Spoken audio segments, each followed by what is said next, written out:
somewhere between February and May, maybe March or so. And I have, to this day, I don't know how these connected. I don't know how the information, that Codye does paintings, or however you want to put it, got to these people up in Golden. I don't know how that highway happened. Therefore, it's probably God, because I have no idea. I get a phone call from Golden, a big ministry up there, and they said, we're having a Graham Cook conference, and we would like you to come and paint. There'll be about 3,000 attendants, and we need you to paint numerous paintings over the course of 3 days. Okay. And I remember thinking, oh my gosh, oh wow. And, it was almost like, are you ready to fly? Just kind of came back, and God was like, mm-hmm. And I just, there was no red light stop. Yeah. Sometimes God, he doesn't vocally, he doesn't say green light go, but sometimes there's just not a red light stop. So you go until you get one, And so I'm like, okay, Lord, well, if I say yes to this, I'm going to need so much of your help, because I have no process. I have no idea how to prepare for this. I've never done anything like this. Everything's out of my element. I have to do it in front of people, 3,000 people, live paintings, numerous paintings, 4 feet with the band going, on a stage. I mean, everything that could be flip-flop artistically, God flipped. Yeah. You're not going to have, I used to take forever to do a painting. I used to paint really small. Of course, you were alone in the studio. I mean, just everything was completely opposite. And so I couldn't rely on my own, I say it's my own, it's God's gift to me, but my familiar artistic gifting in the natural. I couldn't rely on that anymore, because this was training me for something completely different. And so, I was like, okay, God, and he took me to boot camp, and he just, after I told him, I said, you signed me up for this, and I said, yes, and if I'm supposed to be doing this, then you need to show up, because if this goes flat, I'm never doing this again. I'm not doing this again, if this is you. And so I remember having the kind of a meltdown conversation with him about it, and the next morning, about 4 a.m. in the morning, I hear the Lord say, it's like he's standing beside the bed. Are you ready to go paint? Let's go paint. And I'm like, and I rolled over, and it's dark out, and I'm looking, it's like 4 a.m. in the morning. I have small children. I'm tired. So when you said boot camp, you were... No, yeah. I mean, it was boot camp, and it was like, no, he trained me how to do this. And every morning for about 4 weeks, I didn't need an alarm clock. I had the Holy Spirit wake me up at 4 a.m. That's when I could work.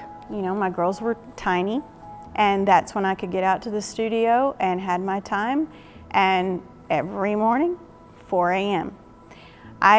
He trained me over that course of time, like Rabbi Artist. Jesus showed up and showed me the tangible, this is the media we're going to use. This is how you use it. You need to find this to put in the paint to make it last longer so that you can work with it better. I mean, we're talking like the raw, intricate, artistic media. The details. The details. Not anything spiritual, like the work of it, the actual tangible work of it. I don't know what even paint to use, God. I don't know the size of brushes.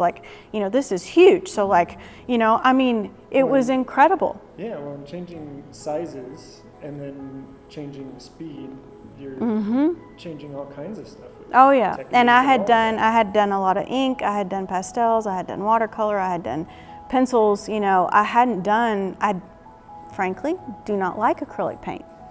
God's okay with that. He knows that. He's heard it several times, many times from me. You guys have reached a compromise there? We've reached a compromise. It's cheaper. It goes a long ways. It can be done, live. It travels well because it dries quickly. You know, he had his whole list. God, you know, went over all these things and said, we're going to use acrylic paint, and this is why. And I'm like, well, darn, it makes sense. So I guess I have to. Well, you know? That's wild, because I think you think about painting a prophetic piece, and it seems like it's about just getting the word, and then it magically appears on a canvas. Oh, yeah, But no. you're talking about sitting there and learning about material science. Yes. I mean, the very, very practical. I had never had God meet me so practically. So what was that? I'd love to just know what that was like for you, to be having such detailed conversations with God about something so particular. Like, Yes. yeah. It was amazing, because I had never seen or encountered that facet of God's nature. He's so brilliant. And I had never entered into a conversation like that with him, of like, okay, I don't know how to do this. You know, something so small really, and so specific and so tangible in the natural. I don't know how to do this. And well, I do, you know, I know how to do that. You know, I'm glad you asked. And, you know, and God, I mean, it was incredible to be that close to that facet of his nature. And I learned in that season the power of the helper. I really encountered him as the helper, and I think a lot of times we think of the helper as like, it's more like the emotional pieces, and you know, which he totally is. He's the counselor too, but he can really, like, I was blown away with the practicality of God. He wanted this to succeed. He wanted to partner with me. You know, the practicality of, you know, well, no, she doesn't have time during the day. She has small children. You know, he's brilliant. You know, it's like, well, kind of duh. Why wouldn't I meet her at 4 a.m. in the morning?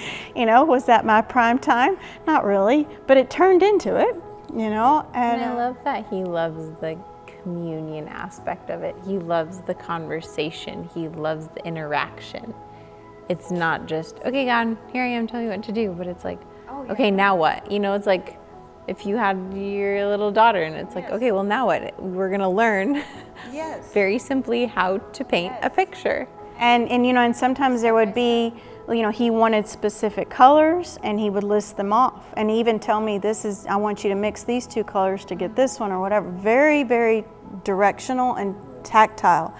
But then there's space that he would say, you know, I'll be like, okay, what colors, you know, what do you want here? Or what color do you want here? And, you know, God said, well, what do you think? And I'm like, okay. What did you feel more comfortable with? What did you like better?